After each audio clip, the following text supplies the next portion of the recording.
SRO America's home race weekend is just a few days away. Austin, Texas is home to SRO's American headquarters and home to the state-of-the-art Circuit of the Americas, built in 2012 for the United States Grand Prix.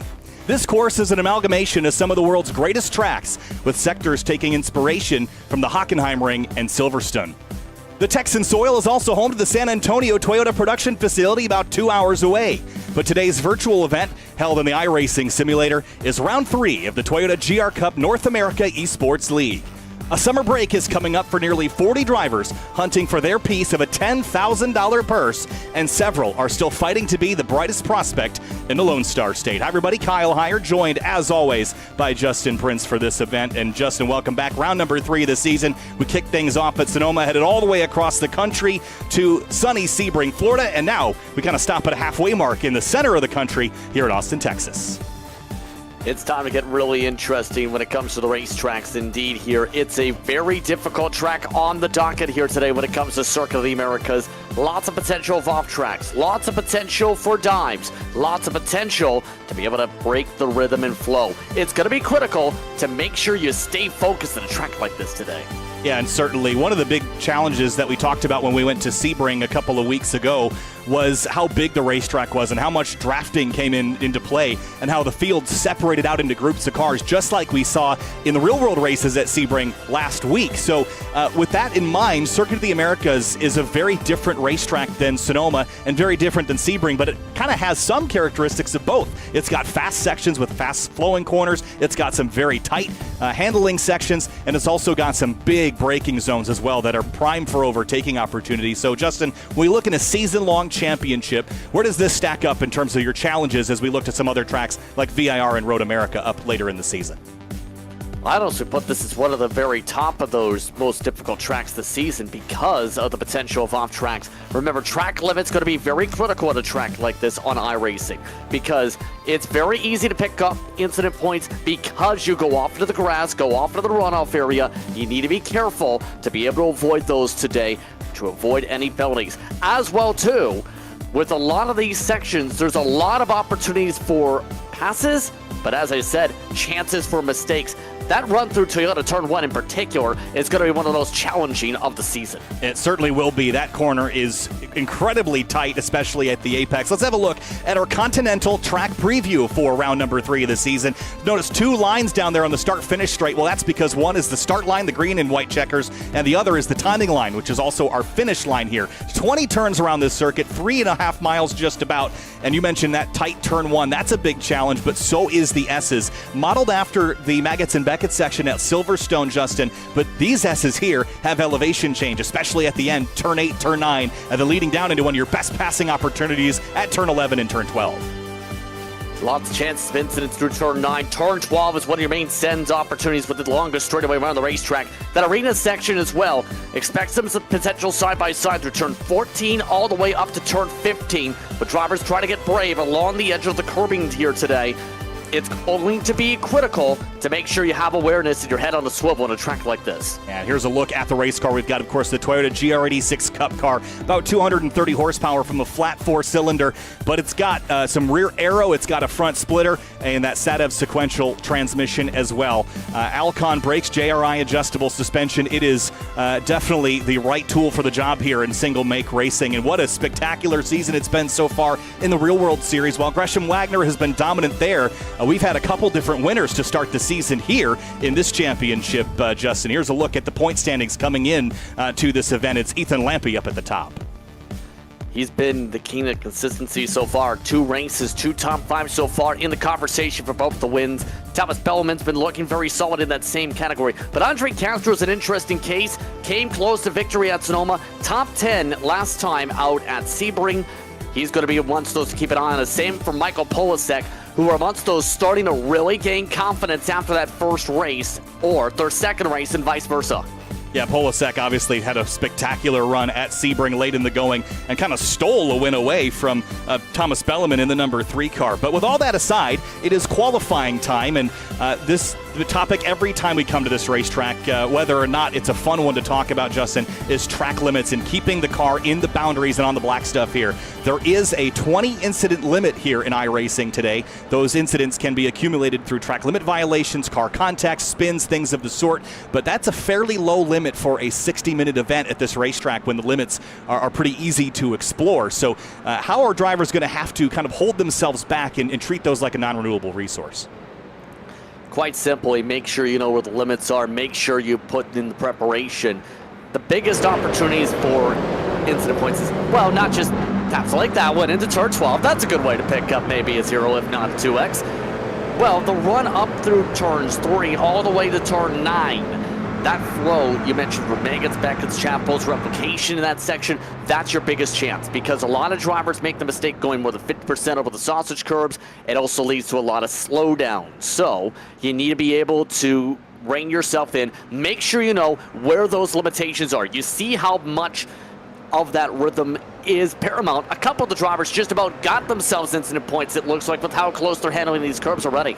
Yeah, and one of the things we also need to mention is that in the real world, those big, tall anti-cut curbs have been removed, or at least are removable here in iRacing. They are there persistently, and those curbs will send you for a big launch, as if we were in Houston here. So certainly something to keep an eye on. One other note here, drivers must remain on the racetrack without any incidents for the duration of their qualifying lap. There was one caveat to that. At the exit at turn 20, they can run wide and gain a bit of an advantage coming up the front straightaway. That's pretty challenging to navigate and police, so drivers were told the exit at turn 20 in qualifying. Fair game as Devin Anderson goes for a slide at turn 1 and turns up and over already. That's not a good start for Devin Anderson's qualifying, but again, turn 20, fair game to run wide, but once the race starts, Justin, you're only going to be able to do that 20 times. And preferably you only do that, well, 0 times, right. But that obviously things don't go to plan when it comes to a race in amongst itself. But I will say, when looking at how things have gone in the qualifying session, to point that way, Michael Yannis looked like he set the bar pretty high. He was one of your fastest drivers. In fact, your fastest in final practice. That 92 is flying around this track today. Yeah, it's the PT Autosport with Precision Racing LA car. Of course, PT Autosport had a spectacular run at Sebring last week in race 2 with Henry Drury. Got his first top 10 in Toyota GR Cup North America. That was very exciting news for that team, and of course a very similar livery on Yanni's car here. Cutting the racetrack, just getting out of the way for cars that are on course traveling at speed. There's also a bit of a qualifying strategy that we saw a couple drivers trying to employ. One of them was Ryan Doucette, trying to qualify without any other drivers around him, Justin. That's a strategy that Gresham Wagner employed last week at Sebring and won pole by over a second. And there's so much talk about draft-dependent tracks, getting the pole down the straightaways, but there's also the argument of it can really impact your corner speed because you have a car in front that can potentially slow you up. It might pull you offline. There might be draft factors in the corners depending on the car type in the race. For drivers like Doucette, it's the thought process being simple. It's almost better to be able to focus for the corners when you're on your own, get a little draft, maybe down the straightaways from someone getting off track or warming up their tires. Don't have them right in front of you the whole lap because it breaks up the pattern. Doucette amongst those, though, who needs to pick up at least half a second to get up there in the pylon, on the pylon. Yeah, so currently P16 at the moment for Ryan Doucette in the Altus eSports number 77, but up at the top, Michael Yanni already starting off very, very well in qualifying, but he's only on top by 4 1/1000ths of a second over Chris Severt in the number 39. Then Paul Darling has put in a flyer at 2:29.047. That's only about 6 thousandths off the top, and there are 6 drivers within 700ths of the lead right now. That is incredibly tight. It's been excessively tight amongst the field in general when keeping an eye on the times throughout the day today. It's that type of nature of a racetrack we touched upon with the draft factor, but also just with everyone trying to make sure they find the limits. On iRacing in particular, when it comes to a series like this, comes down to the minute details. Those who have the best of the throttle control, but also the best car control and the best ability to be able to get rotation through the corners, make sure they get through them smoothly without making major mistakes. And right now, for drivers like Landry behind Yanni and company, going to be interesting to see what they plan to do now, following that 92 in their footsteps, trying to pick up draft, trying to jump up from third. Yeah, and they've got about 10 minutes left to do it. That's only going to be good enough for 3 or maybe 4 more laps around here as Yanni pulls off to the side and lets them go through and pick up some speed. A couple other things to talk about. This laser scan of Circuit of the Americas is from the first year this racetrack was in existence, 2012. There's a couple areas like turn 19 that have some extra curbing now that is not represented here in the simulator, so the track limits are even a little tighter than they would be in the real world. So that's one of the considerations we'll have to talk about, that 20x limit. What happens when you reach that 20x? Drive-through penalty. Every 10 incidents beyond that, drive-through penalty. So you really have to stay on the good side of the stewards today to make sure that you have a successful launch at a victory. Thomas Belleman, though, a bit surprised we haven't seen him up a little bit closer to the front here in qualifying. Yeah, he was amongst those in final practice who was also mid-pack. He just seems to have not had the same rhythm as we expected with the last time out, especially with him being in the conversation for wins already this season. Today, though, he just seems to have not had as much time to be able to group together. He didn't put in as much warm-up time with the course of a 55-minute warm-up and final practice for tonight's festivities. But right now, I'm not fully concerned. We were talking about how qualifying can impact things. There's an hour race. Track position is very helpful. But if you have speed, you find a way up front. Now what's going on back here, Justin? Some cars looking like they're lurking off to the side, maybe waiting for a bit of traffic to pull in behind, potentially do that kind of Formula Racing-esque qualifying effort where you're waiting to be at the back of the train, perhaps? I think that is exactly the case here. If you're Nate Stewart, he's amongst those with the Dead Zone Racing Camp. From the oval side, Matt Adams in that group too. He did have the comment of, it almost had an oval qualifying feel where on the oval side, the stock cars, depending on the track, very draft dependent in group qualifying to be able to get fast times because it can help up to a full second in those cars. Now, not as big of a draft ban we've seen at Sebring in these cars, the Toyota GR86 last time. That doesn't stop the entire field from saying choo-choo train. Certainly not. We're all packed in behind a locomotive right now. Aiden Yoder in the 44, though, he knows how to get on pole. He did that in race 2 at Circuit of the Americas last May in the real-world Toyota GR Cup North America Series. Big slide at a turn 20 for Yoder as he gets on the loud pedal. P25 at the moment with that Precision Racing LA with Segra car. He's going to chase the field up towards turn 1, but as I said, he was a phenom here last year. It was kind of a wet race 2, but not wet enough to require those wet weather Continental tires. He did a fantastic job, had a top 10, was racing for the victory that day, and hoping to recapture some of that magic here this Saturday. A week before, he'll take on the same challenge once again. He's a rising talent when it comes to the roadside. A lot of success in real world as well with Sebring. We'll see his name pop up with the sim. You also throw into the mix of those real world drivers Austin Dodge. He's from RVA Graphics by Speed Syndicate from last season. He makes his debut this season in this series. Yeah, it's good to see Austin here. He was watching from afar and decided, hey, I would like to join this and give it a go. Because of his status as a driver in the real world series, here he is giving it a go. Of course, didn't have a lot of practice, so he's going to be working very hard to close the gap up to the drivers ahead of him here in this qualifying session and in the race. But we've also got Devin Anderson back with us at a much better run at Sebring than he had at Sonoma. So certainly that number 20 is figuring things out, as we would expect with so much experience and knowledge in this GR86 chassis that he has raced now not only in the Toyota GR Cup North America Series, but also in the past in SRO's touring car series, a prior generation of the car. So good to see him back out with us again this week. And thing is, he needs to pick up a lot of time based on qualifying. Remember, he was the one who spun around through turn 1, trying to go down to the gears. Looking like a lot of cars today, notice though with the GR86s, that are getting very loose coming off corner exit, almost so much that they're sliding off corner, nearly spinning and whip-sign it, or cutting the grass in through all the boards like that. Like we said, turn 20 is fair game to set up for a flying lap. It will not count the lap that you're on, but because of how challenging it would be to bother enforcing that, whether you're an inch over or 10 feet over.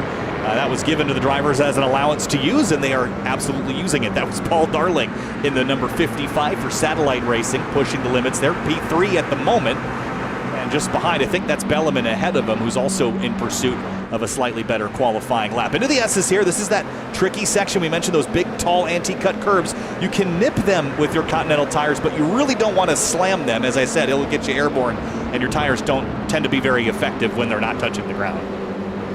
We've seen that especially last time, where at least 2 or 3 drivers got picked up with the 3D curbs at Sebring. That caused a lot of trouble for them.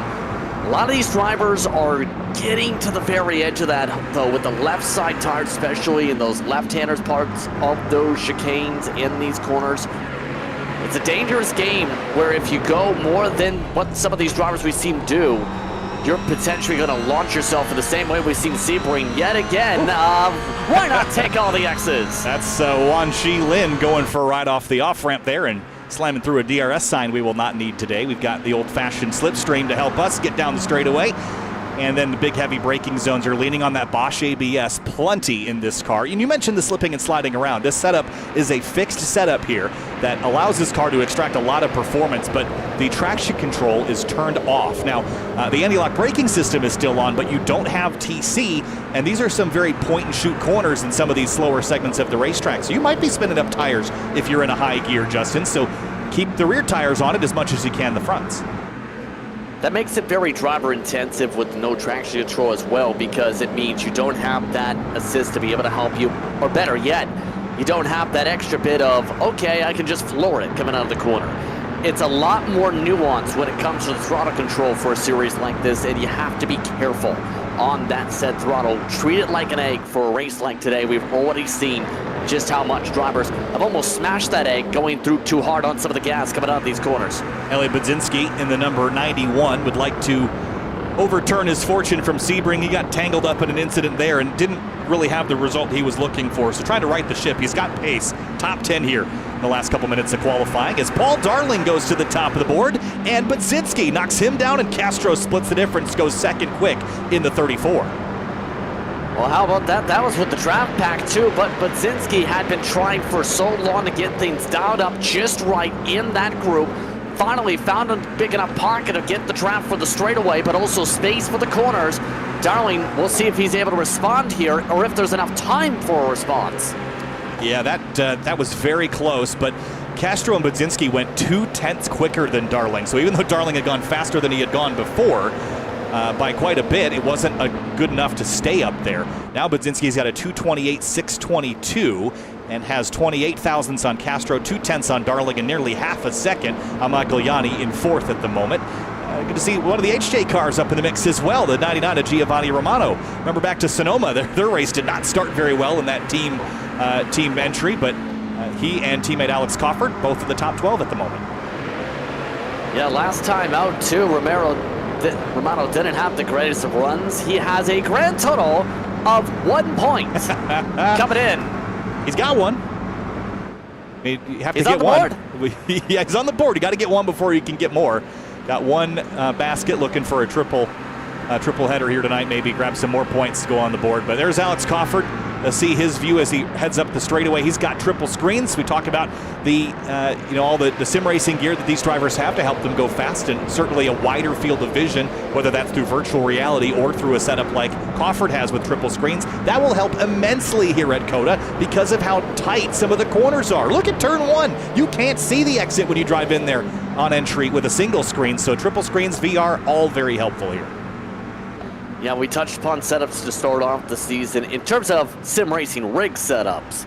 And this is where having that triple screen is going to really help you. Be able to have that awareness in case the spotter misses anything. You don't want to just be relying upon a viewpoint like this or something around this tightness for the right FOV on a single monitor and then say, okay, I'm going to guess that he's going to back up the corner. Guess what happens? You get turned around if you guess wrong. Yeah, it can go wrong very quickly here. And the other thing is just with how wide the entries can be, they're just so inviting. It's that siren song of when you see the big hole to the inside, you think you drive up in there, and it just closes up. We've seen that a number of times. Bellarmine up to 7th place in the 3 car, 228.986. Wan Shi Lin jumps Cameron Martineau, the car we're on board with here, up through turn 9. So far, Martineau showcasing the good flow when it comes to this. Have to use a lot of Elcon brakes when it comes to turn 10 through turn 11, should say, because you have to be able to hit the brake mark just before that last white dash to be able to get slowed down. If you miss that braking mark, you're not making the pavement. You might be in the grass, and there's a lot of chance that's going to be one of our biggest attrition points, especially at the start today, because of that issue. Yeah, carrying as much speed as you can around here in these momentum cars. One of the things I love about the stadium section, though, the arena section as we call it, turns 12 through 15 really, is how much you can balance the car on throttle and really utilize the low center of gravity. While these cars do have some changes to make them racetrack ready as far as the single make racing competition is concerned, they absolutely retain all the characteristics that make these cars fun on the road, including that low center of gravity, the very well-balanced front engine rear drive chassis. They just are a pleasure to drive. I have one, so I'm intimately familiar with how much fun they are around a racetrack. But checkered flag is out here in qualifying, and drivers can finish their lap. That's what Martineau's going to do, but none of the top 5, with the exception, well, now even Darling's calling it quits, none of the top 5 are still out there going fast. I think a lot of people are happy with their time, especially I would have to say Andre Castro, because I was keeping an eye on this qualifying run before we started up, and throughout the intros, he had at least 2 black flags, 2 crashes, and at least 3 fast repairs that would be used with new cars just to get that 2nd place. Well, the problem is once you start the race, you don't have any of those options, so you're going to have to make it last the whole race and only take 20 off tracks at the absolute maximum. And remember that car contacts are factored in. Those count 4 times. So if you've got a 20 incident limit, you have 2 car contacts, you only have 12 off tracks to use. It is a non-renewable resource. You have to treat it like it's going away forever, because it is. And I am sure we will see a couple of drive-through penalties for track limits today. When we head to VIR next month, I'm not sure that that'll be such a big topic of discussion, because it's all grass and all tire bundles beyond the track limits there. Wan Shi Lin pits in, and qualifying is, well, that's a little quick there for Wan Shi, but qualifying is wrapping up here, Justin, as we're getting set to go racing for 60 minutes in just a few minutes. This field's going to be an exciting one to keep an eye on, because with all this in qualifying, the top 10, just 0.4 of a second that separation. It's pretty tight amongst the front runners today, and seeing just how the consistency is down, with Polasek finding his groove at Sebring, with Yanni being up there, with Castro being up there, Budzinski, it's going to be a chaotic run where you have 10 drivers at least, at the very minimum, if not 14, that are amongst your top half of the field that could very well win this race depending on how they play the next hour. Yeah, and it's still early days in the championship as well. This is only round 3 of 7 in the season. So if you go on a tear and win a couple of rounds, you absolutely could still win this title. There's $10,000 in prize money on the line, a couple $100 just to win this race. So there is enough pressure on these drivers to make diamonds at the moment as they enter their 3rd round of the championship. Coming out of 2 tracks that were entirely different. Now they're getting into the groove. They understand what their competitors are like, but we're still seeing a bit of a revolving door at the front. I don't know that we've really picked or seen the top 5 that we're going to see at the end of the season. There's still drivers like Paul Darling. Logan McKenzie qualified 6th. Could he potentially be a factor for the win of this race? He was the biggest mover last week at Sebring. So there's a lot of drivers in the mix that we haven't yet seen, and I'm not even sure that we know who our champion's going to be just yet. Yeah, especially since thought based on round 1 we might see X drivers in round 2. That changed with at least 3 drivers switching in and out. This week, we might see another 3 or 4 switch in and out of that conversation just based on how the championships flowed. A couple drivers like Bellman are the ones that are in the consistency categories. It's going to be critical to see what happens the rest of the way. Yeah, it certainly will be. There's a quick look at your qualifying results before we're going to get to the race here in just a moment's time. Elliot Budzinski and Andre Castro will be sharing that front row. Checkered flag is finally out here in this qualifying session, and it's time to go racing in just a moment. We'd like to also bring your attention to a couple things. There are tickets on sale now for SRO America's home event next week at Circuit of the Americas. Tickets are on sale, and of course, you would love to see Toyota Turn 1. They've got prime Turn 1 viewing, a Toyota Sienna DJ, free swag, and exclusive Toyota activations, all at Toyota Turn 1, but you have to visit us next weekend for hashtag GTCOTA at Circuit of the Americas. So that event, while we're here in iRacing this weekend, is happening in the real world in Austin next weekend. So make sure you're there and witness all the different series of racing. And GT1 Sports Club, there are hypercars going to be at COTA next week as well. So all exciting news as we head down to the racetrack and get set to go racing in a moment. And it's a pretty short pace lap. We don't get a full pace lap here like we typically would, Justin. So that means that you're going to have to spend a little extra time, a little extra effort warming up your Continental tires to be ready for battle into Turn 1. And those tires are going to need to make sure they're in the right window. The Continental tires in particular are going to have to be able to battle to make sure you don't get too cold, because if they're cold tires, you're likely going to miss the corner, if not have a slide with the rear tires.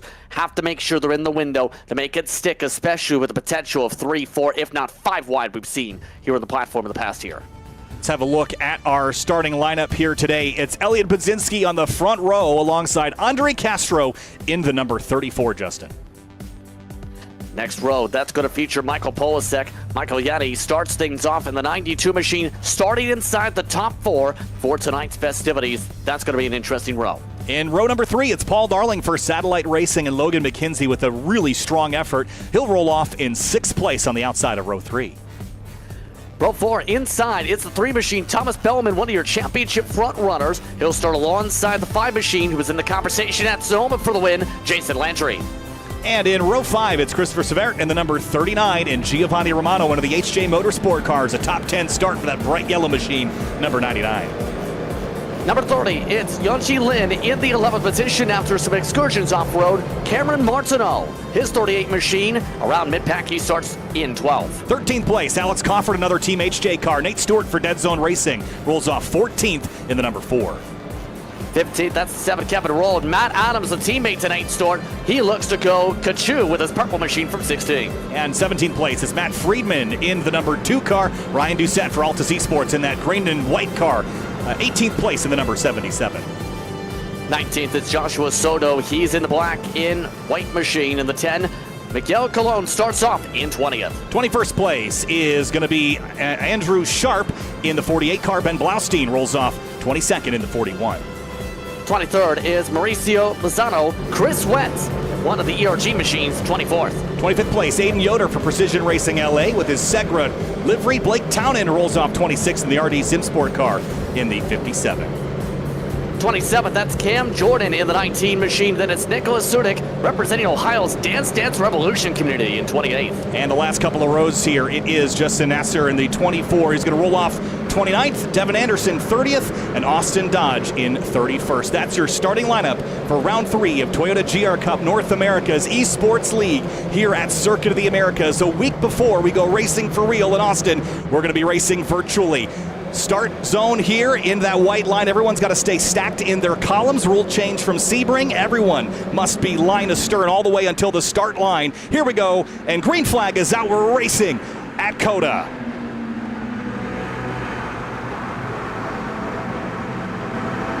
Up towards turn 1. Big moves there from Jason Landry in the number 5. He's on the outside. McKenzie on the inside. 3 abreast into Toyota turn 1. Everybody scatters. So far, so good as we head down towards turn 2. They'll have to settle it out, though. McKenzie amongst those taking your offset 3 wide. Bellman getting the boxing gloves out right in the heart of the top 10 as they finally get single font for the S's. Going to be critical to make sure you don't keep side by side here. Chance for attrition if you do so. Cameron Martineau in the 38 trying to squeeze underneath the 14 of Logan McKenzie. I think everybody kept it on the road for the most part there. That was a very impressive start, as now the field is going to work their way through up into turn 8. This is a corner you'd like to cut a lot. That's usually a corner that's given to you in the real world. You can cut that spin, and I think it's the 39 that's gone around already, and he's going to get straightened back out. Somehow we avoid more calamity there. Severt didn't get himself clear, and that's the risk I just mentioned. You keep it side by side coming out of turn 9, one of your first main danger zones today. Talked about that with race control. Already pops up there. 3 wide through turn 11 at the hairpin. Doucette out wide at the exit of turn 11. There's Matt Friedman in the middle of all that. And we'll try to get a replay of what happened to Severt at the top of the hill, but let's let this all sort itself out first. Up at the lead, Castro, Budzinski side by side. Here comes Polasek. Big move to the left, but it's blocked. Polasek thinking about it, and how about a late break and then some? Trying to make it stick there. That time from Yanni just couldn't make it fully grip.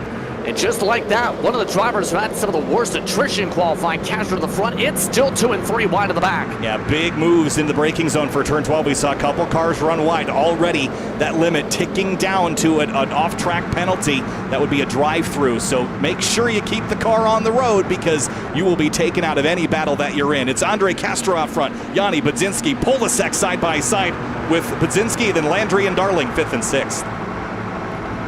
Nicely done on the rhythm to begin things today, but we'll say a lot of this fighting, expect that to continue on in a race like this today. Track position critical, but also lots of chance for side-by-side to keep staying side-by-side.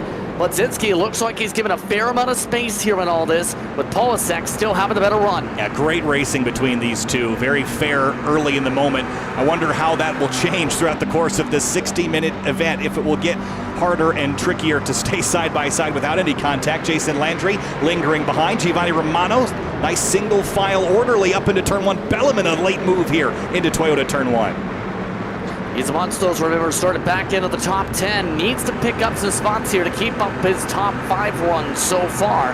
But still a lot of time to do so. You need to pick your spots, and right now we already have one driver in the pit lane. It's Severt. Yeah, and let's go back and have a look at what happened here up into turn 9. And he had overlap with 14 and McKinsey, and I just wonder if they tangled here on the apex. Yeah, right there.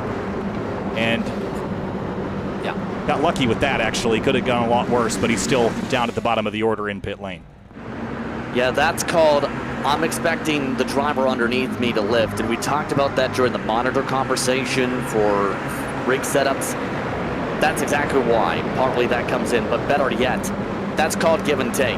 And in that case, no one wanted to give or take from that opening lap. If anything, they wanted to take everything, and they paid the price. Yeah, it's still early days here, though, so while he is on pit lane, hopefully there's some repairs he can make, get back on the track. But Michael Yanni up the inside of Castro for the race lead down towards turn 12. In the first 5 minutes, they are not holding any punches back here early. Yanni pulling ahead of the 92. And expect that draft to go back and forth a little bit in that section. There is a strong chance for a bounce back through the arena section. We've seen it at qualifying already. Driver's first move, set it up turn 13. If not there, set things up for turn 14 to get a good run to lunge it in towards the inside for turn 15. Not as easy in a pack per se because of all the factors of defending behind, but it is something that I think we can expect to see in the later stage, especially a lot more deep sends. Andre Castro looking fairly relaxed right now out the windshield. And chasing Michael Yanni. There's trouble for Matt Friedman at the tail of the field in the number 2 car. He's gone around for a loop. Here's how that happened. Yeah, it looks like this might have been heart of the field. Yeah, just lost the back end. That's exactly the conversation we had at qualifying. A lot of drivers, if they have too much RPM for the back tires in terms of the shift, in terms of the corner exit, they just loop it around. Yeah, that's going to be a lonely race for a while until he catches some other cars. He's 3 seconds back from the 24, so a little bit of work to do to right the ship on that car. But the top 5 or 6 pretty much line astern into turn 1. And again, I love this racetrack because of all the different kinds of corners that you get. But penalties already. Drive-through penalty. Elliot Budzinski changing lanes on the start of the race. Oh, that's an important one that was talked about very fiercely, I believe, in race control and from before the race, even for the drivers' meeting. I think Budzinski, I might have been called for that. Let's take a look for the right side. He turned from left side. Remember, that's where the start inside. He lost track of where the start and finish line was, where he couldn't change until he went right to the outside before we even got to the start line. Yeah, and that is a penalty. Good call there on the stewards. But, yeah, that's the thing that will trip you up here is that there are 2 lines that you have to be aware of. If we go quickly back to our Continental Track preview, see there on the bottom left of the screen, the green and white checkered line, that's the start line. That's where they had to stay in columns until. The black and white checkered line, that's the finish line. That's where all the timing and scoring is done from and where we'll declare our winner from later today. So that is a big mistake for Budzinski, and that is crushing because of how solid of a start this race was for him. It's almost like he thought because of the start zone, he thought once you get out of the start zone, you could switch. But unfortunately, that's obviously not the case. So that's going to take one of your contenders out of the conversation for the race win at the very least right now. That's going to potentially cause a lot of bottle up for the battle. Now that's going to build up for fourth at about 30 seconds. Yeah, and that's just catastrophic. Again, we have the opportunity for full course yellows should we need one, but because of all the runoff here at Circuit of the Americas, that is probably unlikely. So all the positions he'll have to fight back, he'll have to do on his own without the assistance of the field re-racking and restacking. Now, the other good news, I guess, is that despite the weather looking pretty evil here today up in the skies, it is not going to rain. That cannot be said about some races on the calendar for the rest of the year. Yeah, we are going to have some rain racing coming up at some point, and the ferocity of it yet to be determined. So Budzinski on pit lane and serving a drive-through, and this is going to be a painful one. Yeah, this drive-through penalty, based on what we've seen for pit stops, going to be at the very least a cost of at least 20-30 seconds here today. That's going to take a lot of time for him to catch up on. He's already used 17-18 seconds of the Delta. And I have to remind myself what the pit speed is here, but that was 50 miles an hour. That felt fast to me. Thought it was a little slower than that, but we'll see what happens. He's going to rejoin right at the tail of the field. Devin Anderson there, Wan Shi Lin. Their way around. Devin Anderson has had a pretty good start. He started back near the last row, and he's up to 22nd place. So moving forward there in that number 20.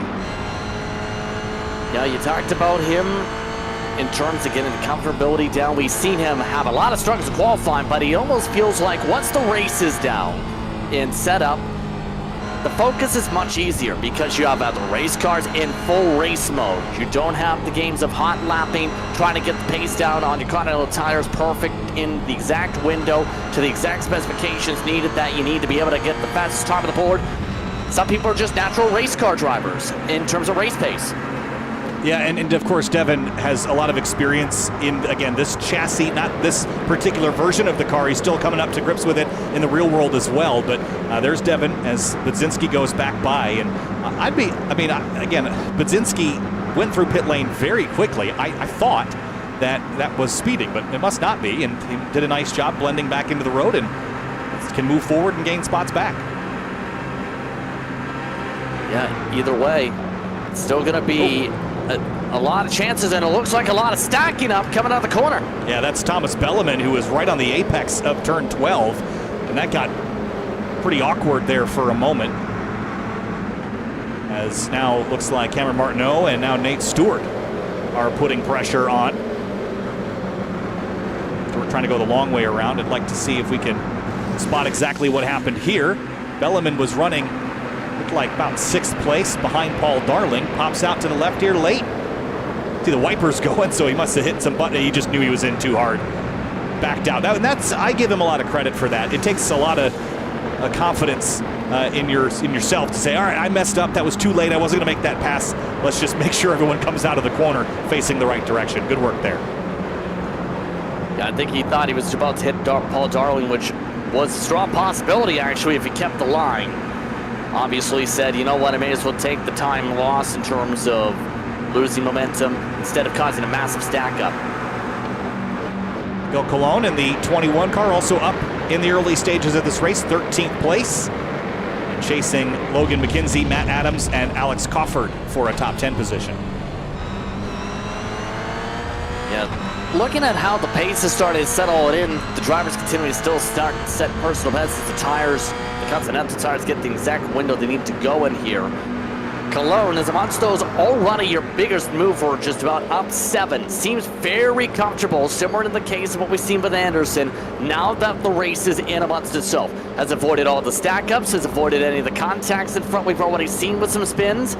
Just seems to be in a better flow than some, even in the midst of the first sector, just to avoid the off tracks, and better yet, set up good corner exits to get good runs on the straight lane. Yeah, things are looking very good for Miguel in that 21 car. One of the fun things about watching him navigate the S's is just watching the brake lights flicker. I think a lot of people might be confused that the steering wheel is not necessarily all for steering. Your pedals are for that as well. And watching drivers delicately balance on the throttle and brake and steer the car with the throttle and the brake, that's what's so fun about these cars and the balance that they have. Fun to watch them navigate a corner at such high speed with such confidence. And Miguel chasing now Logan McKenzie in this gold and blue car for 12th spot. No further action on the previous contact, believe, amongst them. But so far, McKenzie has not really had to do with damage. I think right now, for the most part, though, he's still in defensive mode because he's struggling with the -6, seems to be falling back to the field, doesn't have as good of a corner exit speed compared to everyone else in the choo-choo train that's starting to line up in the queue and saying, I want to make some passes too. Got notification from the stewards that some drivers are already half past their incident limit. You have to keep that in mind. We are 13 minutes into a 60-minute race, so you shouldn't have even used a quarter of your off-track budget just yet, and some already have used half of it, Justin. That's the challenge of this racetrack. I don't think this will be a talking point at any other track for the rest of the year because of all the natural deterrents there are. But here at Circuit of the Americas, it is going to be a topic to chat about. Michael, Yanni, Castro, Polasek, Landry, and Darling, your top 5 as we complete the 5th lap of this race.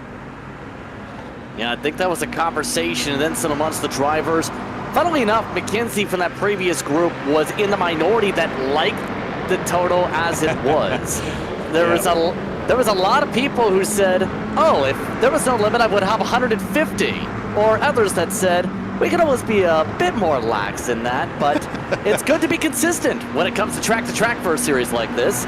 You can't just say, oh, we're at this track, the total's 2,000 now. Well, if there wasn't dollars on the line and it wasn't, an eSports championship in the way that it is, I would see some entertainment in saying have fun, run to the fence, but it just gets so chaotic and hard to really call fault on incidents and things when things happen 25 feet beyond the limits of the track.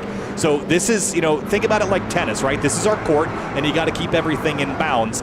And just like a stick and ball sport, they've got a playing field. The pavement here is ours between the white lines. So, again, always a topic. It will be one. We'll likely see some penalties today. But the drivers up front have looked pretty tidy so far since that opening lap.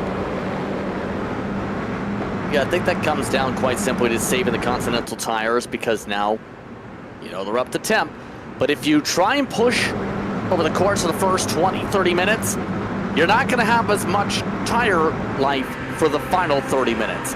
We've seen over the years, especially when it comes to this car, start to build up on the platform where if you push hard, you burn up the fronts, you're going to have a struggle to be able to rotate corner exit, get much tighter on those Continental tires and your rotation in your Toyota GR86. You have to balance that. And we've seen that especially at Sebring. The best of the best in that main pack to close it out last time out were the ones who saved their tires for the last charge.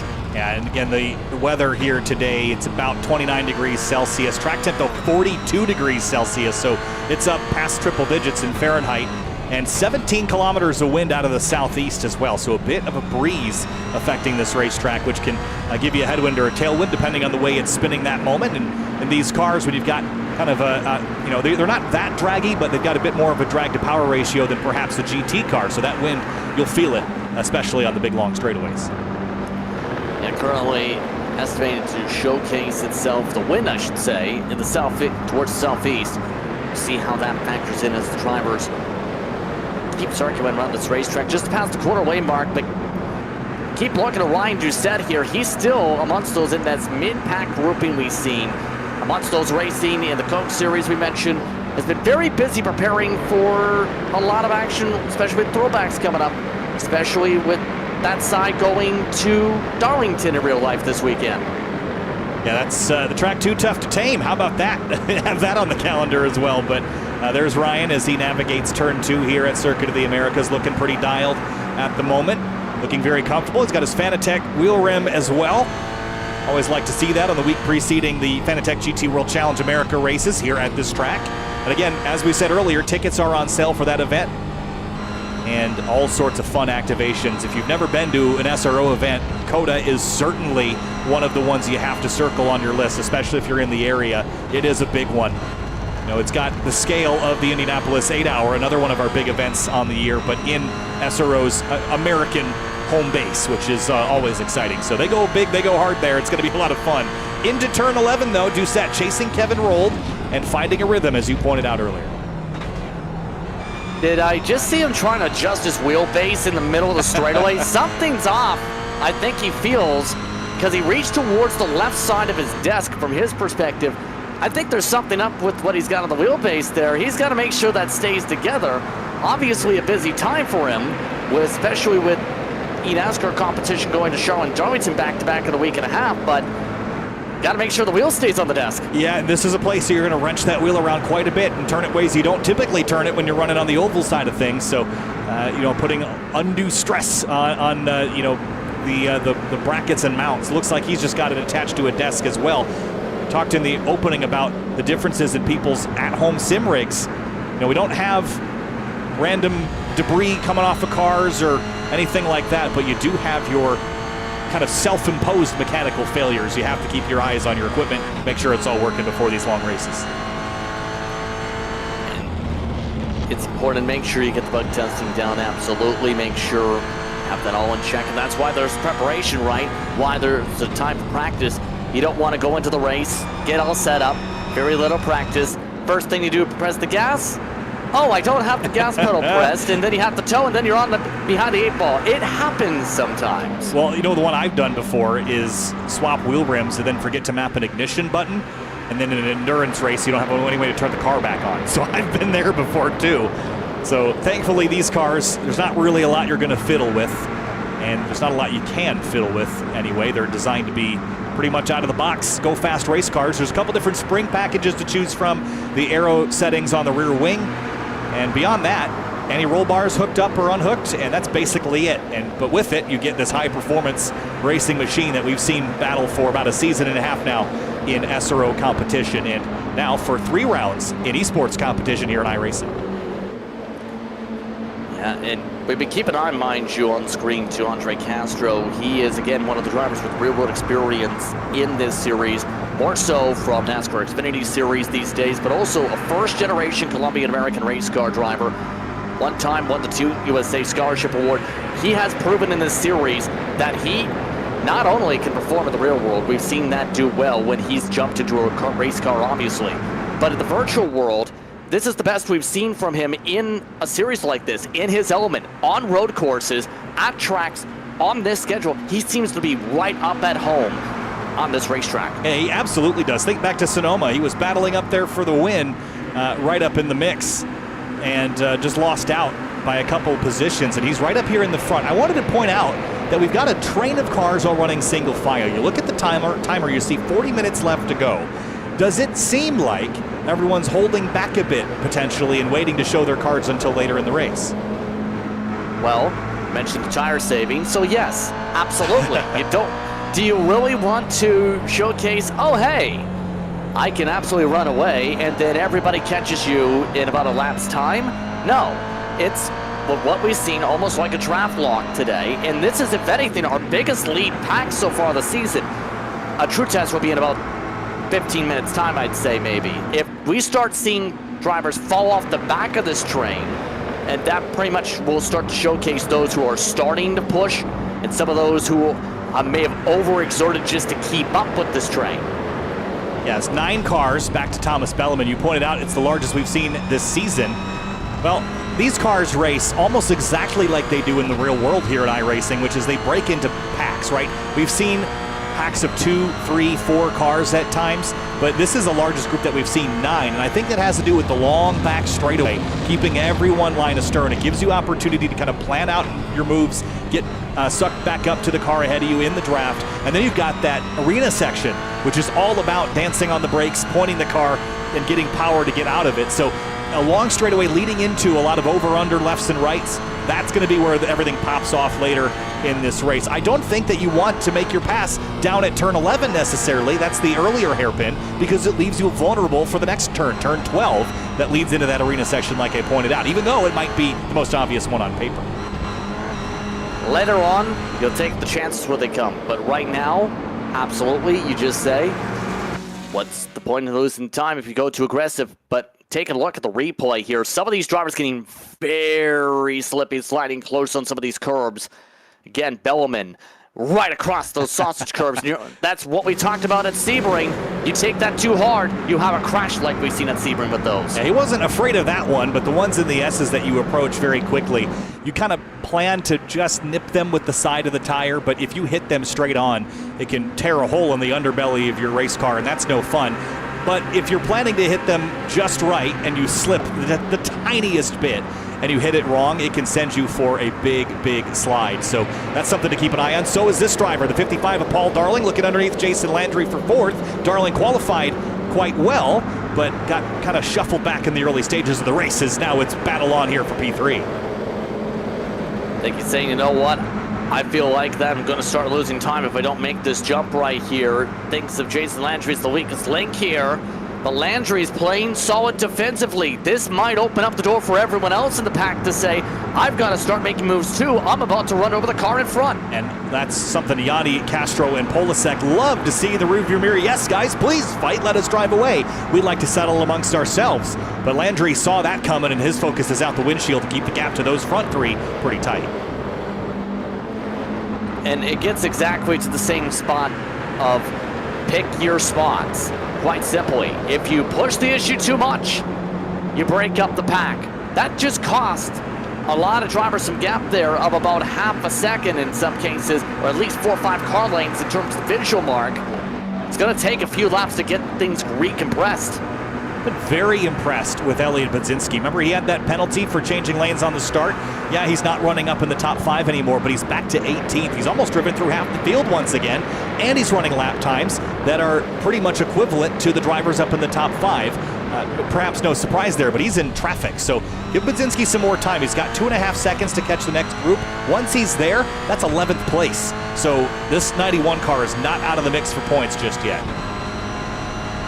I think he's got the pace to absolutely get to where maybe the next main group of about 11 or so is right now. Pretty soon, that's about within 5 seconds.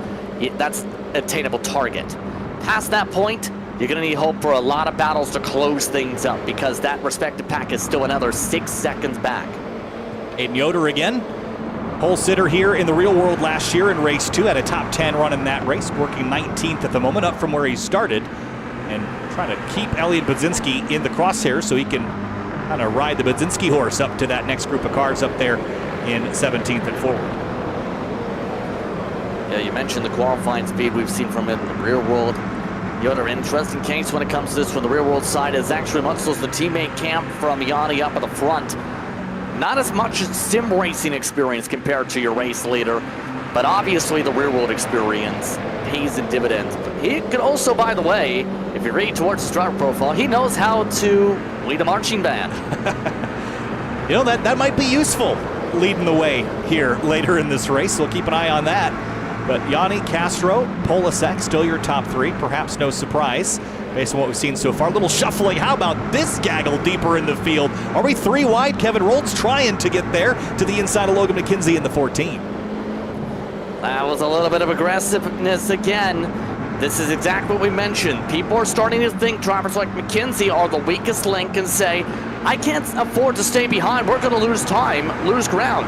They've lost a lot of the ground, in fact, to Alex Comfort and co. as a result of all that shuffling and as a result of the raw pace. You can almost see McKenzie with the intensity of that face on the right side of the camera, just how much he's trying to get the car gathered back and laser focused to get back into a rhythm. Yeah, I love this. You can see the car ahead of him on his screen and on ours here in that 14. He's laser focused just on the road ahead and trying to find, any time that they can. This is one of those moments where you look at your lap times and you look at the times of those ahead and you make the decision, are we going to catch them even if we try? Or is it just a fight for best of the rest? And it could be that. Whoa, up the inside. I think someone snuck up there, and that was Doucette in the 77. And here comes Rold and Matt Adams door-to-door through turn 2. Yeah, that's called licking the stamp through Toyota turn 1 and trying to send it. Unfortunately, it just got rejected the mail with that move. You have to try it if you think of that organizational standpoint of the weakest link again. Unfortunately, Doucette may have just made himself very vulnerable as the weakest link conversation because Road and company are saying, you're holding me up, and he's lost a lot of ground with all the compromised S's. And Joshua Soto has a great perspective of this side-by-side battle up the hill. Adams and Rold, door to door. Rold's going to slide over the cross of the 17, and now it's a run down to turn 11. What a battle here for the top 15 spots. You can tell Adams wants to go. Bit of a half move from Rold, though. Just got to make sure you make it stick. It looks like a lot of space again. Rold forcing himself wide. And Blake Townend watching from behind. Could he maybe pick the pocket of some of these drivers as well? Possibly, if they go as aggressive as they are, still 3 wide. Watch Blake Townend here. He's got this great view out the windshield. Which lane do you pick? He's going to pick none of them. He's going to stay on the far right here. I thought he was going to try to maybe take him 4 abreast. 3 wide into turn 12. That's not going to work. Here comes Budzinski. Where did he come from in this mix? What did I say? If they battle aggressively, he can close up quicker. Now he's in that opportunity. I'm just sitting here in the same face like we just with Blake Townsend, seen with Blake Townsend. Almost stunned to where, what are we doing? Contact! Oh, look out. That's a big push there from Matt Adams on Kevin Rold. Soto runs out wide. Creating some paint there, and Hayden Yoder has joined this group as well. He's like to grab a couple spots from some of these drivers that are perhaps maybe unsuspecting. Well, they're trying to bump and run each other almost. I think Townsend trying to give Bunsinski a little bit of a bump back there. And at this point, Yoder, contact now. And did someone, yeah, that was Wan Shi Lin. They got to his inside and I think had spun off of the 44. Let's have a look. He was there on the inside. Yoder was so focused on what was going on in front, I don't think he heard the spotter call. The 30 was still there. Yeah, that's contact there, and Wan Shi had overlap there, so I'm curious to see how that gets ruled. But Yoder was just, again, focused on what was out the windshield and not what was in the side view mirror, unfortunately. And up the road, here's Cofford and Doucette and McKenzie doing battle now for 11th place. This is fantastic. I don't know who lit the fuse on this, but it is alight right now. Yeah, and at this point, it's like, you know what, if we're going to fight, we may as well make it a big-time one, I guess you could say.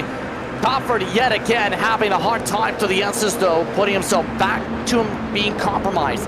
It's almost like if you go side-by-side entering turn 3 today at least, it almost breaks your entire rhythm. It's a rhythm and flow track, and a lot of drivers are struggling on it.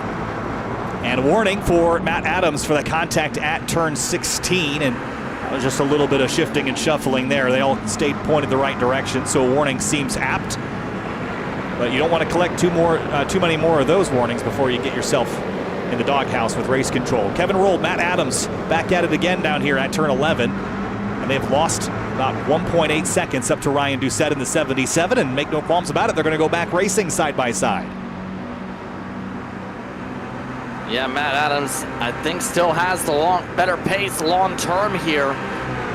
For the lead. Needs to be able to get. Oh, here we go, bump and run for the lead. And wow, it just lit the match again. They're 3 wide for second place. Yanni Castro Polasek. Wow. I think Castro may have licked the stamp and sent it at the same time as everything for turn 12. And just about missed the corner. That's where the contact was. There's that block. Castro said, you know what? We're halfway. I'm going to take the lead. Didn't make it stick. Nearly got turned for it. Yeah, that was really exciting there for a moment. And that allowed Yanni to retake the advantage. That's Polasek and Landry. But we talked earlier about, leaving things on the table, holding your cards close. Castro just exposed a move. Now, does Yanni think that's going to work again? Well, he kind of outdrove himself into turn 12, so maybe not. But that's definitely something to take note of for later in this race. Halfway through, 30 minutes to go. These next 12 laps or so, I think, have lit the fuse on what we expect to see. I was expecting this more at 15 to go, based on what the trends are. Not at this point, and if the next 12 laps are like this, it's going to be wild. Another squeeze off, rolled nearly off the track. I think he was off track there, but he nestled up the fender to the outside of Budzinski, and Elliott had to choose to let him back on course or face more car contact, so he chose the former. And I think he'll still have the advantage here into turn 1. Blake Townend, Soto, and Yoder all behind.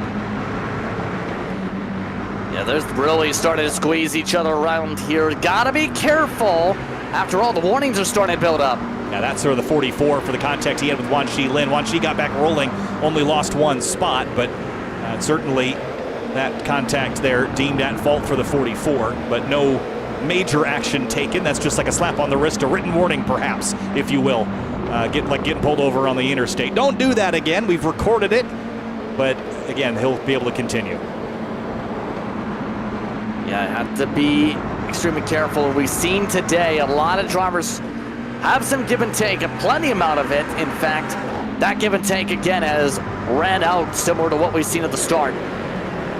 You can tell the nervousness is on for Yoder, though, right in the face, just to make sure he sticks it without contact. Yeah, he had a tough week at Sebring. Had a decent result, all things considered, but he got run into so many times. So, he just had a tough round there last week in the Real World Series and hoping to recapture some of the luck he's had. Joshua Soto's going to take him 3 wide to see the look out the glance out the left window there.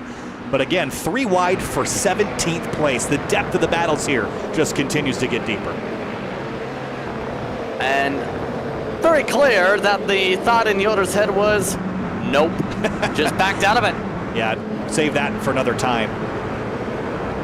I mean, when you're going 3 wide for 17, that says a lot in terms of the aggressiveness on hand. And what's so strange is we had about 15 minutes after the first couple laps of this race where it seemed like everybody was playing the game and everyone was kind of running single file, plotting and planning.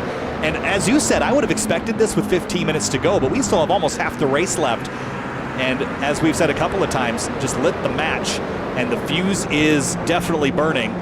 See when it pops off here. 27 minutes to go. Yanni Castro-Polasek. Looks like Castro is trying to separate the Gazelle from the rest of the herd here at the front of the field. A slight gap back to 3rd place, and Yanni feels the offense and goes defensive.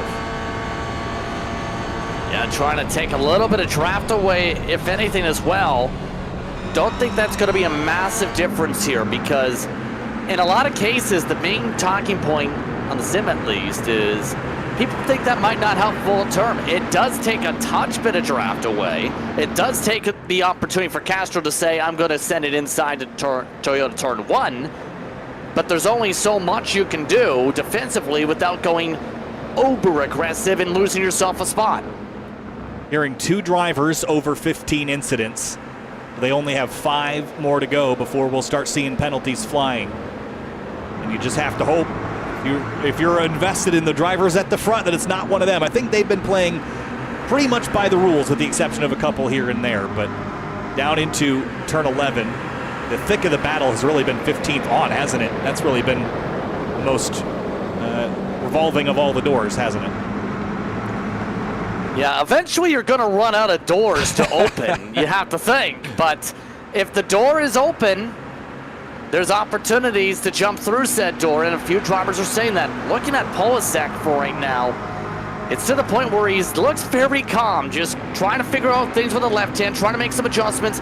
It looks like he's just comfortable down the straightaways to even hold with one hand, despite it's the open wheel style rim, it looks like, on that wheel. Yeah, and having driven this car in this simulator with a Formula style rim, at times this car is very playful. It will dance on the limit with you. It's a lot of fun to drive around, but if you get crossed up, it can be hard to grab that Formula rim. So I would probably prefer, as the car in the real world has, a round rim for that reason, just so that you're not losing index on where your hands need to be in a big slide, especially in that stadium section, as we pointed out earlier. A lot of over-unders, and you're on power a lot, and especially if you're in a slide, you're going to want to be able to catch it as easily as possible. I almost feel as well it's more twitchy with the open wheel in terms of having that style of rim, and that's why I think when you're in an open wheel car, it fits that. When you're on the closed with the circle rim, like you said with the Toyota GRA6, to make sure you have that comfortability, I think you need to have rim matchup to rim matchup to make sure you get the exact feel right amongst that suspension, to be able to make sure you have that feel in your Cup car, and better yet, be able to manage those revs for your Bosch engine management. Yeah, I think you're right about that. And these cars have a very quick steering rack, so they're incredibly responsive cars. But like I said, when you give them a boot of throttle, they've got enough power to kick the rear end out, even on these Continental slicks. So that's something to consider. Through turn 2, Yanni Castro, 1st and 2nd. We saw Castro try something into 12 a couple of laps ago. That didn't pan out. Now he's being very patient and just plotting and planning. And Yanni was in the opposite position at Sebring. He was on the attack late in the going after getting shuffled out. I think he had a slowdown penalty or something similar at the tail end, and he was able to recover and drive past everybody. But defense is a different situation for him this week. Yeah, he's still got a decent cushion. Whenever Castro gets within a car length, there's the chance to be able to send. We've already seen it now twice, give or take, for the 34. But it's almost like that with the speed Yanni at least has been able to maintain to be able to set the tempo for the pack. Especially corner exit is enough to where even with the toe of the draft, they only get back within that car length. Not close enough to realistically lunge to his inside. For example, Polasek, if he wants to, could lunge. This is the distance I'm talking about. It looks like he will. Here comes Michael Polasek in the 45 to the inside of Andre Castro. Braking duel here into turn 12. It's going to get pretty tight at the apex. And Castro trying to stay on the racetrack and not pick up an off-track penalty. Yanni loving watching this in the mirror as Landry and Darling were side by side for a moment. I think Castro's going to be able to defend this unless Polasek can keep the overlap, which he could not. He's going to try the outside, though, into 15. Big lunge up the outside. Try to see if that would stick. After all, Castro has been solid on defense because of his ability to pinch. He's not afraid to use a little bit of the rumble strips, but not to the point where he says, you know what, I'm going to go off into the paint, where it's very tricky to even get the traction. It's a lot more slippery if you feel the paint, as some drivers to the rear would have talked about, depending on the series, to be able to make that car stick. Paul Darling did all this, mind you. He's still trying to figure out a way to get all the spots back. He's still stuck where in his original starting spot at 5th. But he's lingering, though. He's right in the midst of where I'd want to be, because we know the front three are going to race each other extremely hard, as they did at COTA. And if you're ready to pick the pocket of those drivers when they have that battle, I think being 4th or 5th is a great spot. I'd probably rather be in Landry's position in 4th, but just lurking on the outside of that perennial battle for podium that we saw the first couple rounds of the season. Popcorn seat, right? A chance to be able to pop forward if anything happens in front. You never know if the whole top three takes a 3 wide, goes off course in the final lap, takes each other around on spins. Right there to take advantage of the mistakes. That second pack, mind you, they've been wrestling so much, they've lost 9 seconds of the leader. They were within 3 seconds when they first started up that match. Still positions for the taking, though. I am just so impressed with Elliot Budzinski here. He had to come down pit lane, serve a drive-through. He's back to 14th, a top 10, probably off the table with McKenzie 9 seconds clear of this pack, as you pointed out, but this is just an exceptional recovery drive.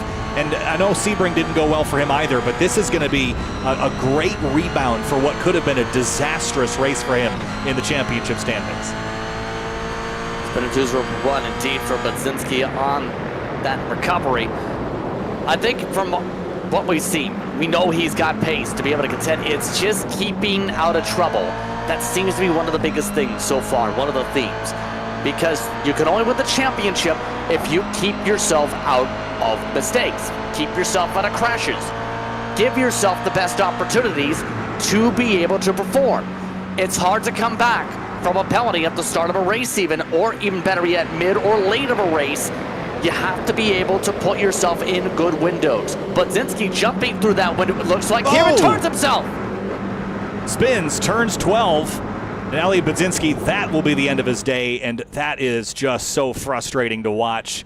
He almost had the car cleared and just continued to track out, Justin, and as you called it, came across the nose of the 17 of Matt Adams here, who held strong, and around he went. Yeah, he held his line straight up. Just said, if you're going to go that much, you're going to have to make it work clear. He never cleared, came up. Expected maybe a lot of give and take, a lot of runoff space used, and that didn't happen. No, and that's one of the things that might change, again, if you don't have those limits. I think that the 17 might have run wide to facilitate that, but there's no requirement for a driver to do so to facilitate a pass. So, again, that's unfortunate for Budzinski. I feel for him. All the work he put in, that is going to all go away. Michael Yanni leads by 9/10 of a second. Castro, Polasek, Landry, Darling, your top 5, under 20 minutes to go.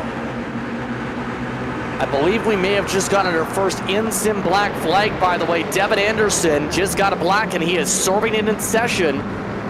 So all of a sudden, the incident count It's rising and fast. Yeah, this is when we start to get to the chopping block. 20 minutes to go. We're 2/3 of the way through this race, and Anderson was having such a good run, but he will have to go back out on course and make up what he can. We've seen, as Budzinski demonstrated, it's not impossible. And he'll pull on track in 28th, right ahead of Austin Dodge. I don't think these two drivers have ever raced each other on track. Anderson in the GR Cup Series this year, Dodge last year, but now they are 28th and 29th on course. A good chance to network if you race each other cleanly, right? But in all seriousness, though, now it's the matter of seeing how things go up at the front of the field. This was a round where we were expecting the boxing gloves to start coming off for some of the drivers and start getting set up for moves. And Castro still playing solid defense in all this. Yeah, and you know, you mentioned, you know, getting set up for that last 15-minute battle that we were expecting. There are 9 cars in this front group. I think any of them in the right circumstances could win this race because of the drama that we have seen at tracks like Sebring and Sonoma and the potential for penalties late in the race, especially when you get that red mist, Justin, and you want to do nothing but battle and you just don't care where the lines are on the road.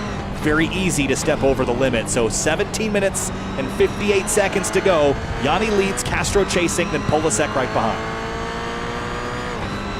Yeah, and even talking about some of the drivers in this grouping, we talked about drivers like Romano.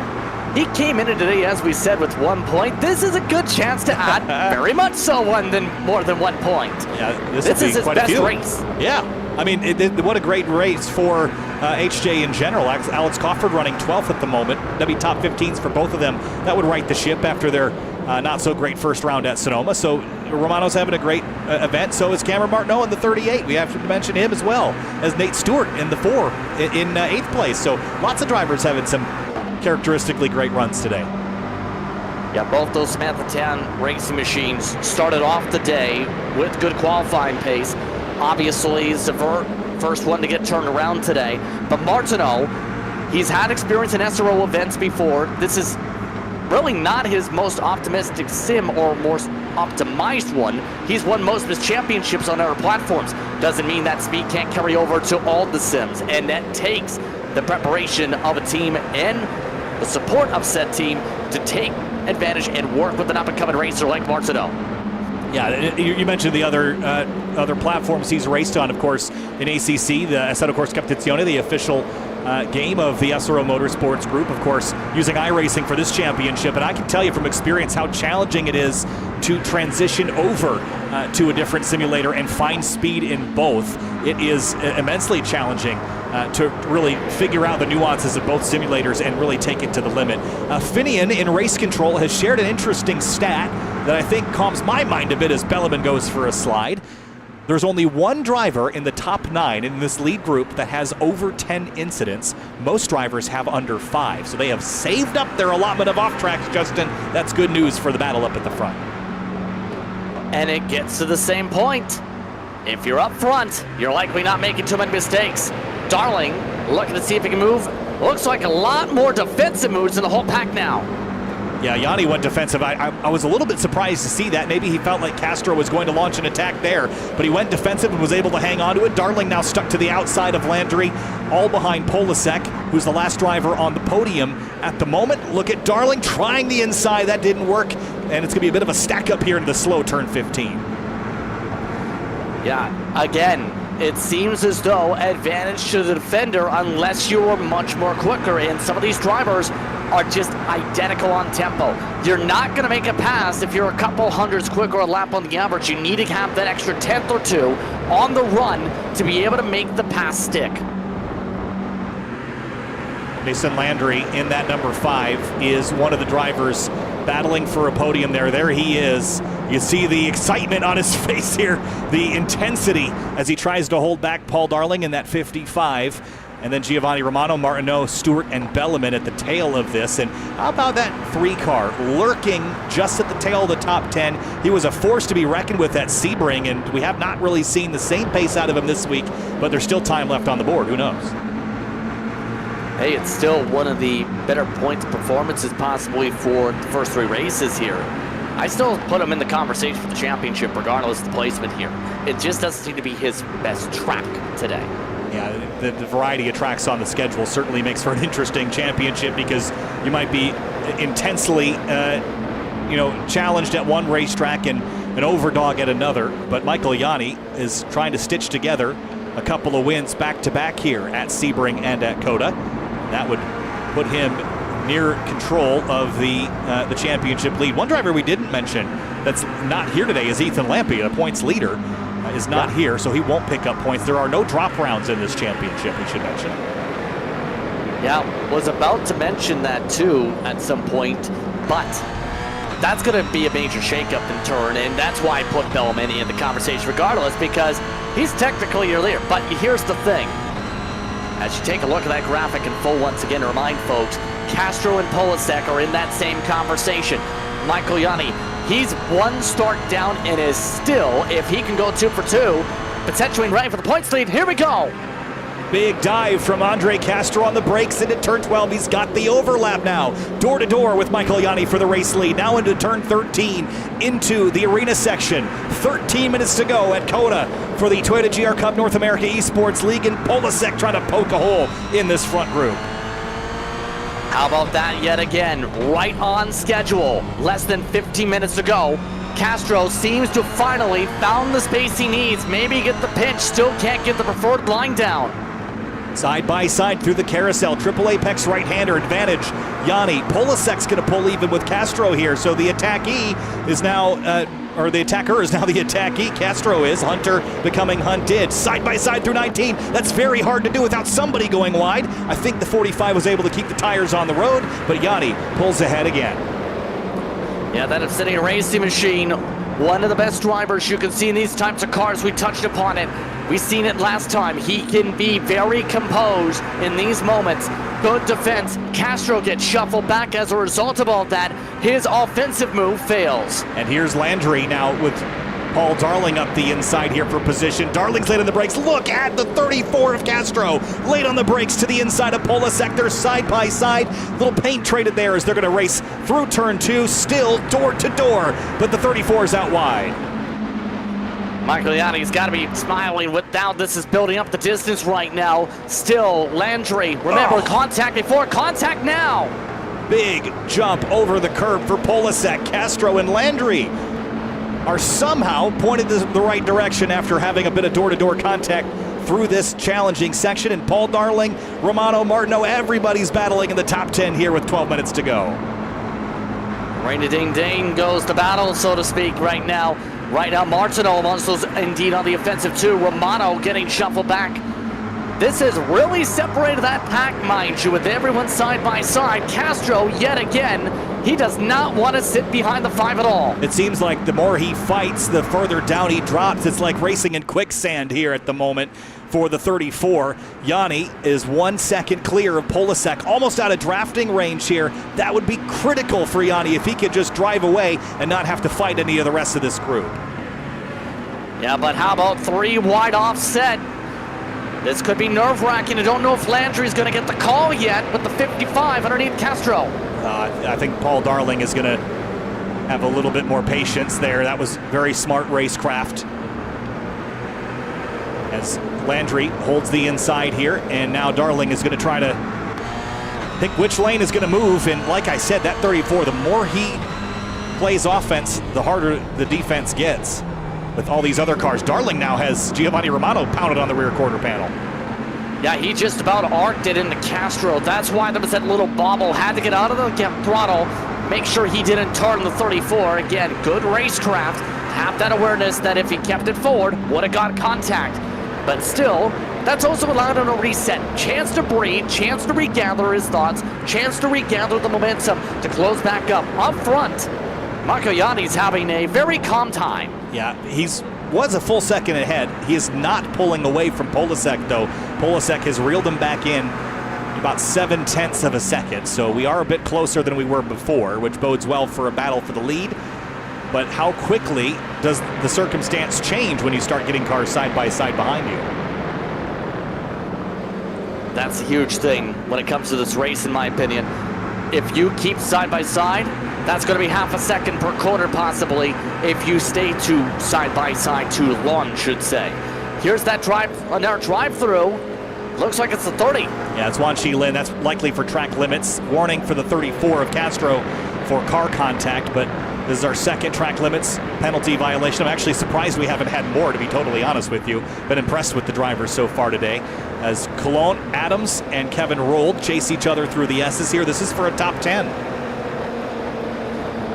Yeah, this is that battle pack that is now more than double-digit seconds back with all the aggressiveness, but this is kind of what I was waiting to see from Matt eventually. Once he has the chance to showcase speed, a chance in a good starting spot, we've seen him be on the offensive in other series. He's worked with drivers on the NASCAR side, obviously on the box, but on the road side, this is his bread and butter car. He races a lot in the road series, in fact, across the United States and through Canada, and is amongst those, that is amongst the main road course winners in the Dead Zone Camp. How do you know he's on the Dead Zone Camp? Well, they borrowed the Kachu for the front nose. They have that matching characteristic. Oh, there it is. See him as he pops out of line on Cologne for a top 10 run here. Up this long back straightaway. It looks flat from here, but having been on this track a number of times, I can tell you the back straightaway is as much a roller coaster as any other part. Up and down and up and down. Into turn 12, though, and Cologne's going to run wide and give up a few more spots. One to Rold, one to McKenzie, and perhaps another to Crawford. Yeah, Crawford. And all of this, by the way, he nearly ran away from everybody with all the shuffling, but they pulled him right back in, so to speak. That's what it was touching upon, where if you show the speed for a lap or two, eventually they potentially, with the draft effect, with everyone packed together, will close in. That seems to be one of the main trends. Here's the thing, there is a small pack starting to form away of nearly a second and a half. The top two have made their own pack. Yeah, so here's my question for you, Justin. We've got two drivers up ahead, about 3 laps remaining on the timing, and then there's a whole pack of cars from third on back. If you're third on back, do you play the game? Do you run single file and try to catch these front two as they battle, or is it all for naught at this point? Well, my answer would be single file for at least a lap or two, see what can happen. They did not follow that advice. In fact, the second you asked the question, Castro said no. The answer is always send it hard into Toyota turn 1. That just cost them possibly the chance for the race lead unless they come to blows up front here. It's now a battle just for the podium for this pack. It's a possibility that those front two might come to blows, and that's why I brought that up, because being third at this point, if you can hold it, the worst you're going to do is third, but you certainly could get better than that if those front two get to be a little spicy up here. 6.5 minutes to go. Yanni has not been able to escape Polasek, so it is a 2-car race for first place, and who knows how many for third. And as soon as they decide they can't catch those front two, Justin, it's going to be pandemonium back here. Yeah, I expect Castro again to lunge it up turn 12. He's lunged at every single major send opportunity this run. Landry is just struggling on the rear tires as well. Those Continental tires are struggling to make sure they stay off the rumble strips down for the long straights. Yeah, he might be one of those drivers that's close to the incident limit as well, so you're going to start treating curbs like lava. Don't touch. But here comes Castro to the inside. Assistance from Paul Darling in the 55 car, who's been stuck pretty much this entire race where he began. So he would like to move up a little side-by-side into turn 12 here. Nicely done. Finally, Castro gets the squeeze done right, but does Landry go for the lunge? No. Great move there by Castro. Puts himself back into third. Might be too little too late, but he's got another chance. Darling now has overlap on Landry. And up the inside at turn 15. Nicely done and almost cleared. There he is just in time. Yeah, that was a massive break there from Landry to be able to make sure he didn't turn Darling, who had the better run. Now, that fight absolutely for third. Take them out of the conversation for the lead unless things come to blows, as you said. But right now, no one's setting tires amongst this group. They're all on full charge mode. Well, there are under 5 minutes remaining as we cross the stripe. And at 2 minutes 30 a lap, that means 2 laps to go at the front of the field. Yanni, Polasek have separated themselves, and it will be a bare-knuckle brawl for the race lead between these two in the next 7 miles or so. So that's where the battle's going to kick off here. Yanni trying to repeat after his win at Sebring a couple of weeks ago. Polasek trying to pick one up in the 45. Polasek needs to figure out when do you make the move, when to use the Continental tires. Right now, everybody continuing to say, what Continental tires? Why do I need them after the race? Let's use them all right now and use the door. Little contact there between Landry and Darling. Someone's going to have to give it. It's Darling in the 55. Landry drills the curb. You see the headlights flashing on Darling's car. He did not appreciate that. So the rules of engagement have been established between these two now with a lap and a half to go. All right. Deposit that in the bank of repayment for later. Yeah, you don't want to end up getting too aggressive, obviously. You don't want to just move them out of the way with the shove like a hockey check. But right now, they're not afraid to at least scrub a little bit of paint with how they're handling it. To the hairpin now for the penultimate time. Belleman from a long ways back. He bailed out. I think he's happy with ninth for the moment, or thought he couldn't get any higher without some contact. Castro, like the front straightaway at the Brickyard, dragging the field around with them left and right. Here's Darling up the inside of Landry. Choo-choo train time, serpentine time as well. This helps Darling. It looks like, at this point, the side-by-side up front, another lunge for the race lead. Oh, Polasek tried it out there. They're both off track. Behind him, the battle for third. Castro's got it, Darling and Landry still side-by-side. I don't think this one's fully been decided yet. Romano's trying to figure out which lane will go forward. Car 77 has gotten caught with a track limits violation. That's Doucette. Remember, he was close on some of those lunges earlier, made a couple 4Xs earlier.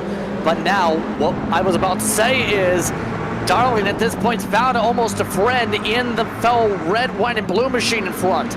It's almost like Cash was between the satellite machine as a unofficial, not even official, not even close teammate for this. Oh, they're definitely not going to be teammates here, even if they were painted the same colors with the same logos. Game on. There's cash prizes on the line. There's $10,000 on the season as far as the purse is concerned, and hundreds on the line here today. For the race leaders, is the white flag out? Yes, it is. 1 lap to go here at Circuit of the Americas. You can't even see them. They're packed so tight together. Polasek running out of moves. Huge move to the inside. That was ahead of Polasek's move, so that is just defense, not blocking. Little contact there out of turn 1. They're together. Oh, Polasek kept the fender underneath, though. Chance to wrap it to the inside. He's got preferred grip for the S's. Polasek to the lead. They're going to go door-to-door into it, though. Side-by-side for the win here at Circuit of the Americas. Yanni has to give it up for now. And now, remember, we've seen a bit of the argy-barginess. Yanni, remember, has led much of the way. Did he save enough Continental tires up front to be able to make a lunge? He's just showing the nose here, it looks like. Turn 12, the smart play, if he wants to send it. There's a lot of racing left to go in this lap, especially that long run up the straightaway here. There's been drama in the background, cars scattered everywhere. Kevin Rold is one of them. We'll look at that post-race, but the battle for the lead is still on. Yanni had led most of this race, but now he's on offense here right behind Polasek and setting him up to take him down. Polasek using a lot of grip off the exit, just about got loose. It might come down to an aggressive defensive move again to the inside soon. Yanni has a huge run. Polasek, we're riding on board with him at the moment. He's going to go defensive. Yanni's going to chase him over to the left. Side by side down the back straightaway, swinging their side view mirrors at each other into the braking zone. Yanni's on driver's right, Polasek on the left, door to door through turn 12. Yanni's off track. Yanni able to keep it there. That's been the preferred groove to have the exit, though. Can he make it stick? Still fender to fender through the stadium section for the final time. Third place is a battle as well. We'll check on post-race. But door to door for the lead here. For all the marbles at Circuit of the Americas, huge slide for Yanni, but he keeps overlap. I don't know how he did that. They're going to go side by side through the carousel as well. 16, 17, and 18. Door to door, Justin, as they come through the final couple of corners. Final couple corners, Yanni keeps it to the right side, left side for Polasek. Polasek much deeper on the brakes. Yanni tries to go for the crossover. One final corner for the win. Here comes Michael Yanni. It's going to be a late dive if he can do it. Huge lunge on the brakes. Is there contact? I don't know. But Yanni's out wide. Polasek side by side to the stripe. Who gets there first? Polasek. How about that finish? And for third, 0.2 of a second, 0.1 of a second is the margin. Wow. Oh, a little more trouble. McKenzie, Townend, and Cofford getting together there at the end. But they will finish up pointed the right direction. A lot of drama on that last lap, huh? Yeah, that was a lot, and I mean a ton of drama there. By the way, Miguel Colom had the black flag for incidents at the lap. Big celebration for Polasek. He finally gets his first win of the series. Wow, I mean, you could see the excitement there. I mean, he had to defend in a big way. He left the door open for Yanni. He allowed him to make that move to the inside, and it all came down to how they were going to handle the exit. Holy cow. Take a deep breath, everybody. But let's go first dissect the tail end of the race with the leaders before we go back and look at some of the other battles that happened. Here's the last couple of corners. We'll get a couple different angles here. Yeah, once again, Yanni realized he's not going to get a good run if he keeps it side by side, tries to go for the diamond line, getting side by side for turn 20, but Polasek says, I'm going to spin it if I don't keep it on the pavement, just about winning the grass. Yeah, let's have another look at it from a different angle here. Don't think there was contact. He just committed to it and ran way out into the Toyota logos and back across the racetrack, and there's your margin of victory, Justin. 0.111 between those two cars. Yeah, it was a tight margin. If he tried to turn it back to the track, he might not have even kept it on the circuit without contact. But what a move for Yanni in the first place.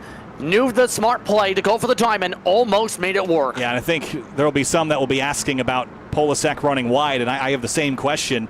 You know, did he gain an advantage from that? You know, that's going to be a race control conversation, but for now, I think it's going to stand. But, I mean, what a bad... I mean, look, they all played the game. They all stayed on the track until the very end. So that'll be something that gets talked about, I'm sure. But what a... I mean, you just can't... That was just such a great fight between those two. Let's go back a little further, though. I think earlier in the lap, there was some more issues that we didn't get a chance to see. This one between Adams and Kevin Rold. Let's see what happens here. Yeah, a couple drivers picked up the incident limits right there. Rold keeps it stuck. Adams probably saying, ooh. Oh, he absolutely missed part of the S's there. Yeah, didn't. Yeah, he zigged when Rold zagged, and that's how they ended up packed up together. And then Castro and Darling, they had their own battle. Let's go zoom ahead here all the way to the end of the back straight. And this was the battle for third that we were not able to watch when we were watching the winners. Yeah, again, Castro led the Serpentine, played solid defense much of the way. But right about here, again, Castro couldn't get himself clear, get the pinch off line. Just able to keep that run fully is Darling to the inside. And we've already seen, you keep that inside, by the time you get to turn 15, if you get clear for the entry, you likely get the pass dump, because then it gets to the preferred line to get through turn 16 through 18 for the arena section.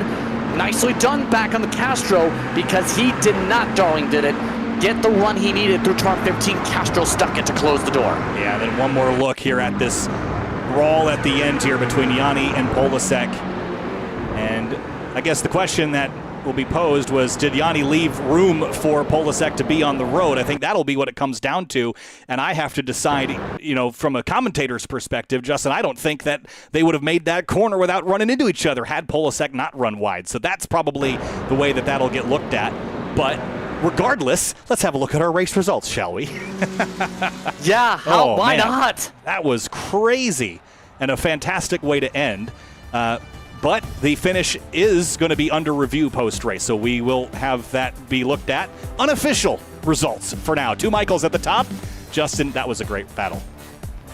Yeah, Michael Polasek, Michael Yanni, currently 1-2 provisionally. We'll see how race review goes. Castro gets the podium. Paul Darling finishes off with the top 4 in the 55. Jason Landry gets the top 5 from the top 10 starting spot. Romano finishes in 6th. Martineau, Stewart, Bellman is still in the championship hunt from a top 10. Blake Townsend ended up leading that second pack. Yeah, and they had a great battle amongst themselves as well throughout that race. And Aiden Yoder up to 14th at the tail end there. That's a great result for him in the Segra number 44, so I'm sure he'll be happy with that. Also, you know, some other drivers that didn't have great tail ends of the race. Juan Shi Lin, remember, he got that penalty. 23rd's not all that bad, all things considered, I'd say. Yeah, that's a solid recovery. I was also a fan of the recovery from Brzezinski too before. Well, we've seen what happened with the trouble spot there. All it takes is one major mistake and you end up being in the penalty box, or at least in the drive-through box, like we've seen for several of your front runners. Yeah, and I think this race is going to go down as one of the more exciting ones, perhaps one of the controversial ones as well. And we're going to talk to our front runners here before we, of course, sign off. We got the real races next week here at COTA, and then we'll be back with the virtual series a week prior to VIR in July. But with the results out of the way, let's have a chat with Andre Castro, who came home in third place today. And Andre, just out of the mix as far as the win is concerned, but battled up front all day long, fought hard with Paul Darling there at the end and grabbed a podium. How about that? Take us through your day. Yeah, it was wild. Yeah, first off, thanks to E-Racing Association. Yeah, and to GR Cup for putting this on. It was a really fun race. I just obviously with qualifying, me, Elliot and I decided to work together. We were tired of getting beat by all these teams or alliances of guys working together, so we created our own and then qualified 1-2, which was great. And unfortunately, he got that penalty there at the start, so yeah, I was kind of left to fend for myself. But yeah, it was going well until the end. I think I fought. I believe it was Jason a bit too hard through the S's and just lost us both a bunch of time. I think that was my bad. I think I just made a couple tactical errors at the end that just dropped me back. And then after that, I was just leading that pack, and with the draft, it was about defending every last little bit. But yeah, after I lost the front two, I was kind of thinking worst case scenario, because these guys, I mean, we had a train down to 9th, and I crossed the finish line with one incident left to get a drive-through. So yeah, I was really close to the incident limit. Had a bunch of guys right behind me. So yeah, it was really, really stressful at the end. But yeah, had some good fair battling at the end and managed to come home with a podium. So yeah, definitely a couple things I would have done different. But in the end, podium is good for the championship. Just gotta obviously start taking it to these front guys in the championship. Both Michaels are going to be really hard to beat, so I know we're all going to be on the podium, probably multiple times throughout the rest of the year. So just gotta stay consistent, stay on the podium, and hopefully get a couple wins in the next few races. Indeed, and we've seen today how much you're trying to push hard when it came to the front here. How was also that balancing act today, not just with the incidents, but also the tires, to make sure you didn't burn the tires up in the midst of the side-by-side in with all the sends, but also to make sure you kept that pace to stay within the top 9? Yeah, I mean, I think for the first half it was decently calm, and then, I don't know, I expected guys to fall off, but they really didn't. Yeah, it's really a mystery to me so far as to how tire saving and the pace works, because at Sonoma I felt like I was driving normal, and Vicente and I gapped the field by 5 seconds, and then at Sebring it was the opposite. I got my butt kicked and everybody was all over me at the end, and this one was more in between. Like, I feel like I could have saved them a bit better, but at the same time, yeah, I had to stay with the leaders. Maybe 2 or 3 slides just kind of didn't help and overheated them a bit more. Definitely felt like at the end I had a bit less tire than the other guys, but yeah, it's always a balancing act. I think, yeah, I played it okay. Just, I think if I could have been a bit more tactical there, obviously just stayed in line there in 3rd or 4th and not lost the leaders, it could have been different. But yeah, I mean, it was hard to pass. It was hard to pass as well, because people would kind of stick on your outside, and if you kind of tried to run someone off, they would stay on your right rear or left rear, and if you made any type of contact, you would get a 1x because they went off. So if you made a contact and they went off, you would also get an incident point. So yeah, at the end I was running pretty dangerously low on that, so it was tough to complete the pass. You had to kind of clear them by the middle or exit of the corner, otherwise they would hang there and have the next corner. So yeah, it was just trying to balance all that. Definitely a couple times felt like maybe, yeah, if I had it back, I would have backed off a little more. But yeah, it is what it is. In the end, you really have to fight hard for these spots, because everyone's going to be trying super hard to get on the podium. And yeah, thankful I was able to hang on there at the end. So yeah, I wanted to win, but 3rd, we'll take it and go on to the next one. Thanks, Andre. Appreciate your time and congratulations. Yeah, thank you, Tom. Thanks. Well, that is Andre Castro, P3 in this race. Unofficial results. Your race winner is Michael Polsek in the number 45 out up front. unofficially for now, Michael. Of course, the race finish is under investigation, but I have to say that was a lot of fun to watch. Take us through that battle there with the 92 at the end, because it was just a bare-knuckle brawl between you two, and then it came down to that last corner as we figured it would. Take us through that battle. Oh, so this was definitely a really fun battle, and pretty much for the first 50 minutes, I was just staying behind in P3, just saving tires, waiting for the last 10 minutes to make a move. And fortunately, I was able to do that, keep my instance low enough. And I knew that I had the better tires when I was catching on Yanni for the final few laps. So pretty much I just had to wait until I got a really good run. I think I made my move to T1. And after that, it was just a matter of just holding position. Unfortunately, on the final corner, I ended up getting loose on entry. I was trying to leave him space, and I got loose on corner entry. And it was basically either I spun or I had to do what I did, because if I spun, I probably would have killed us both.